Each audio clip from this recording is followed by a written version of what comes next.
දිගටම හරිම දක්ෂ විදියට වැඩ කරන ක්‍රියාවලියක්. වෙන්නේ මෙහෙමයි. සිලියම් ජෙල් එක දැලක් වගේ ක්‍රියා කරලා මේදය දිරවන්න උදව් වෙන පිත අම්ල අල්ල ගන්නවා. ඊට පස්සේ මේ අහුණු පිත අම්ල මල පහත් එක්ක ශරීරයෙන් පිට වෙලා යනවා. දැන් අක්මාවට අලුතෙන් පිත හදන්න සිද්ධ වෙනවා. ඒ වැඩේට අක්මාව පාවිච්චි කරන්නේ රුධිරයේ තියෙන අර නරක කියන LDL කොලෙස්ටරෝල්. ඉතින් ප්‍රතිඵලය මොකන්ද? රුධිරයේ LDL කොලෙස්ටරෝල් මට්ටම පහළ යනවා. මේ බලන්න පරීක්ෂණවලින් හොයාගෙන තියෙන විදියට දිනපතා පිසිලියම් භාගිතයෙන් නරක LDL කොලෙස්ටරෝල් මට්ටම 24%ක් තරම් ඉහළ අගයකින් අඩු කරගන්න පුළුවන්. ඒ කියන්නේ 4න් 1කින් විතර අඩුවීමක්. මේක සුළුපටු ප්‍රතිඵලයක් නෙවෙයි.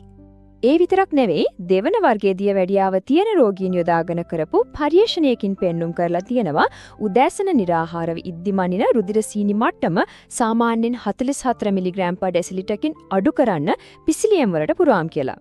ඒ වගේම බර අඩු කරගන්න උත්සාහ කරන අයටත් මෙතන හොඳ ආරංචියක් තියෙනවා.